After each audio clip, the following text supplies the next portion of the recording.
तो हमारा प्रश्न रहता है, जब बेबी पेट में रहता है तो बेबी को हिचकी क्यों आती है? ना बेबी डायरेक्टली खा सकता है, ना पी सकता है। तो आज इस वीडियो में हम जानने वाले हैं अपने गर्भस्थ शिशु को हिचकियां क्यों होती है।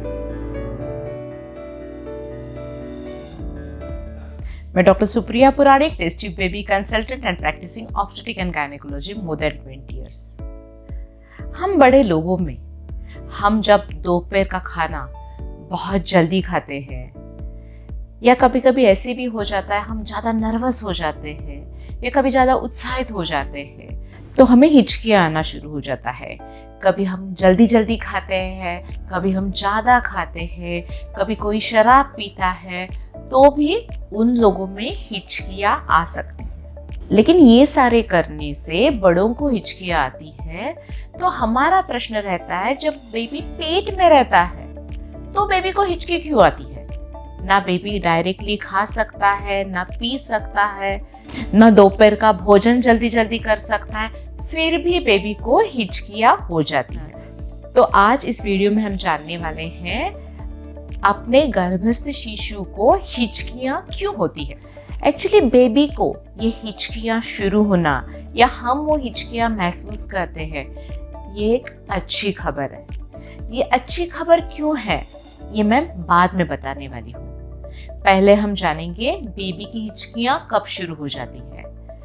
जब बेबी बहुत ही छोटा रहता है, यानी कि पहले तिमाही में होता है, 10-11 हफ्ते का होता है, तो भी बेबी में हिचकियाँ होती है और वो हिचकियाँ हमें सोनोग्राफी में दिखाई देती है। लेकिन बेबी पूरी प्रेगनेंसी में हिचकियाँ देते रहता है। शुरू में हमें ये हिचकियाँ समझ में नहीं आती, लेकिन तीसरी तिमाही में जब हम बारीकी से ध्यान दें तो हमें हिचकियाँ महसूस होती है। पहले हमें लगता है ये बेबी की सॉफ्ट किक्स है, लेकिन जब बार बार आंदोलन होता है, यानी कि पॉपकॉर्न पॉपर की तरह बार बार रिदमिक आंदोलनें होती रहती है, वो लगातार होती रहती है, वो सॉफ्ट रहती है, तो वो हिचकियाँ है। थोड़े दिन के बाद हम उसको नोटिस करना शुरू कर देते हैं। ये जो लयबद्ध आंदोलन बेबी के पार्ट्स का रहता है वो हिचकियाँ रहती हैं। तो आइए हम जानेंगे ये हिचकियाँ बेबी को क्यों होती है। जब बेबी सांस लेने का अभ्यास करता है तो पेट में बेबी एमनियोटिक तरल में रहता है। जब बेबी सांस लेता है, यानी कि फेफड़े फूलते हैं, तो बेबी के फेफड़ों में एमनियोटिक तरल जाता है और वो एमनियोटिक तरल फेफड़ों में भरने के बाद फेफड़ों का वजन ज़्यादा होता है और वो फेफड़े और पेट के बीच में एक स्नायु का लेयर रहता है, एक पर्दा रहता है जिसको हम डायफ्राम कहते हैं। वो डायफ्राम को स्टिमुलेट करता है। जब डायफ्राम का विकास होता है, यानी कि डायफ्राम विकसनशील स्टेज में जब रहती है तो उनमें बहुत सारे नर्व्स रहते हैं, वो नर्व स्टिमुलेट हो जाते हैं और उन पे दबाव पड़ने के बाद वो डायफ्राम जो स्नायु रहता है वो सिकुड़ जाता है और वो सिकुड़ने से जो लहरें आ जाती है वो लहरें हिचकियाँ होती है। यानी कि ये हिचकियाँ जो डायफ्राम है, जो अपने फेफड़े और पेट को सेपरेट करता है, उनके रिदमिक कंट्रैक्शन यानी कि उनके लयबद्ध सिकुड़ने से हमें वो हिचकियाँ महसूस होती है। कभी ये हिचकियाँ सांस लेने के प्रयास से होती हैं, कभी ये अंगूठा चूसने के प्रयास से होती है, कभी बेबी अंदर ही जमाई देता है यानी कि यॉनिंग करता है तो भी ये हिचकियाँ होती है।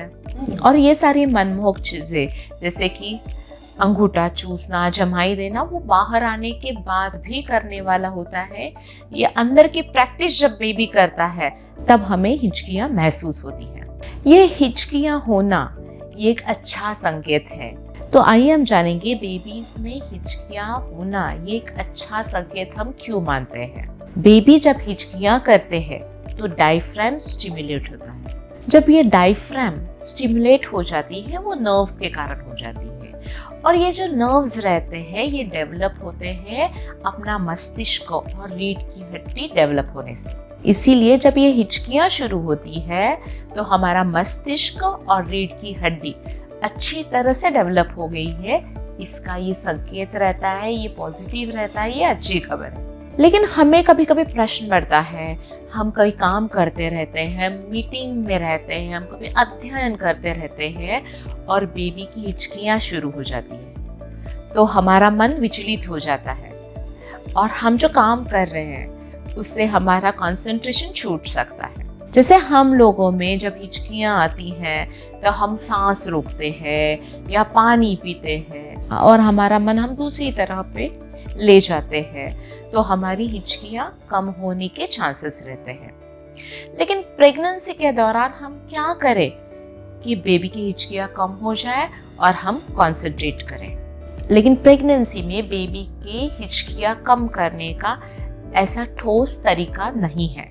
कभी हम ट्राई कर सकते हैं कि हम हमारी पोजीशन चेंज कर ले, हम लेटे हैं तो उठ के बैठे, हम घूमेंगे, हम मुड़ेंगे, ऐसी चीजें हम ट्राई कर सकते हैं और देख सकते हैं बेबी की हिचकियाँ थोड़ी सी कम महसूस होती है क्या। लेकिन वो कम करने का निश्चित तरीका नहीं है। लेकिन जब हम तीसरी तिमाही में रहते हैं तो तीसरी तिमाही के शुरू में ही हमें बेबी की हिचकियाँ महसूस होना शुरू हो जाता है। लेकिन जब तीसरा तिमाही शुरू हो जाता है तो डॉक्टर आपको बेबी के किक पे ध्यान देने के लिए बताते हैं। हम जब खाना खाते हैं उसके बाद 1 घंटा हम बेबी का किक काउंट करते हैं। कभी ऐसा भी हो सकता है कि बेबी के किक्स में हम वो हिचकियों को काउंट करें, लेकिन हमें ऐसे नहीं करना है। जब बेबी की हिचकियाँ होगी तो उसको बेबी के किक काउंट में हमें इंक्लूड नहीं करना है। तो आज इस वीडियो में हमने जान लिया बेबी की हिचकियाँ होना ये एक अच्छा संकेत है जो हमें दर्शाता है बेबी के मस्तिष्क का विकास अच्छी तरह से हो रहा है। इसके बारे में आपके कोई प्रश्न रहेंगे तो हमें जरूर लिखिए और हमारी ये gynaec, pregnancy, infertility, IVF related video जरूर देखते रहिए। धन्यवाद।